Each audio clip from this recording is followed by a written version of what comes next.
দয়াবতী দিয়া বাংলা, আমি দিয়া। তোমরা সবাই কেমন আছো?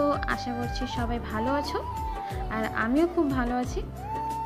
চলো তাহলে আজকের ব্লগটা এখান থেকেই শুরু করা যাক। সকালবেলা আমার সব কাজ হয়ে গেছে মোটামুটি বলতে গেলে। রান্না হয়ে গেছে, খাওয়া হয়ে গেছে, সকালে চা খাওয়া হয়ে গেছে, কিন্তু এখনও জামা কাপড় ধোয়া বাকি বা স্নান পুজো অনেক কিছু বাকি আছে। চলো তাহলে কাজগুলো করে নিই এবং তোমাদের সাথে আড্ডাও দিয়ে নিই। কাজ করব, তোমাদের সাথে গল্প করব। চলো তাহলে আজকের ব্লগটা এখান থেকে শুরু করছি, ঠিক আছে? তাহলে দেখতেই পারছো এখন আমি রোদে তিল দিয়ে দিয়েছি। আসলে তিলগুলো না খাওয়ার জন্য ব্যবহার করব। তো কয়েকদিন পরে তো পৌষ পার্বণ চলে আসছে, পিঠে খাওয়ার দিন। তাই পিঠে খাওয়ার জন্য বা তিলের নাড়ুও করা যায়, এগুলোর জন্য এই তিলগুলো আমি আগে ভালো করে ধুয়ে নেব। ধুয়ে ভালো করে হাত দিয়ে ঘষে ঘষে পরিষ্কার করে নেব। পরিষ্কার করে নেওয়ার পর যে তিলের উপরে যে কালো অংশ আছে না, সেটা ফেলে দেব। ঘষে ঘষে উঠে ফেলে দিয়ে যে সাদা সাদা হবে, ওই সাদা তিলটা দিয়েই পিঠে খাওয়া যাবে বা তিলের নাড়ুও বানানো যাবে। এরকম অনেক কিছু বানানো যাবে। তার জন্য আগে ভালো করে ধুয়ে রোদে দিয়ে রাখবো, একদম ভালো করে শুকিয়ে যাবে। তারপর যখন যা যা খাওয়া যাবে তাই সেই হিসেবে রান্না করে খেয়ে নেব। এখন তাহলে এটা কিছুক্ষণ রোদেই থাকো, রোদে শুকিয়ে নে, ততক্ষণ অন্য কাজ করা যাক।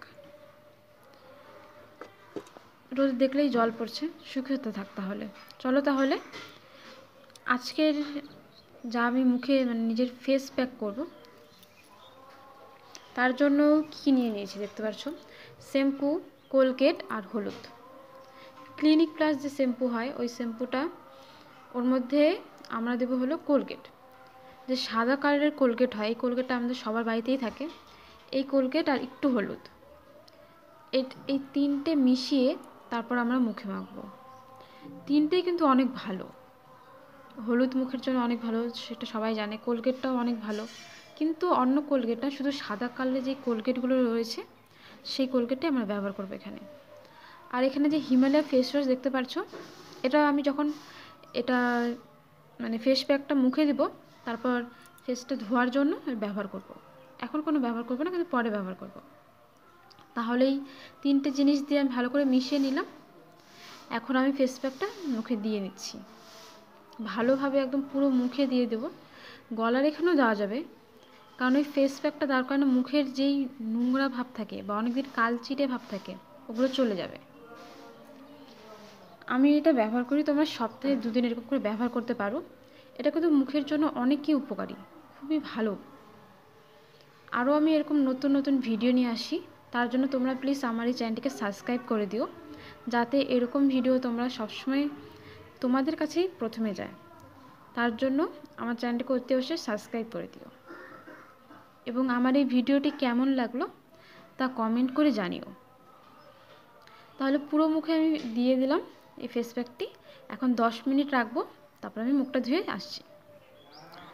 মুখ ধোয়ার কথা বলতে বলতে আমার স্নানও হয়ে গেল। স্নান করে পূজা দেওয়া হয়ে গেল। তোমাদের দেখিয়ে দিলাম আমাদের বাড়িতে কোন কোন ঠাকুর রয়েছে, দেখলে তাহলে। চলো তাহলে এখন 10 মিনিট পর একদম স্নান করে একদম মুখ ফ্রেশ হয়ে চলে আসছি। দেখো আমার মুখটা এখন কেমন লাগছে, একদম ফ্রেশ। এখন নিজেই হাত দিয়ে বুঝতে পারছি কতটা ভালো লাগছে। তোমরাও তাহলে এটা ব্যবহার করো, এবং কেমন তোমাদের ফেসে এটা এফেক্ট করলো তা কিন্তু জানিও। তাহলে আজকের ব্লগটা এখানেই শেষ করছি, দেখা হচ্ছে পরের ভিডিওতে। টাটা।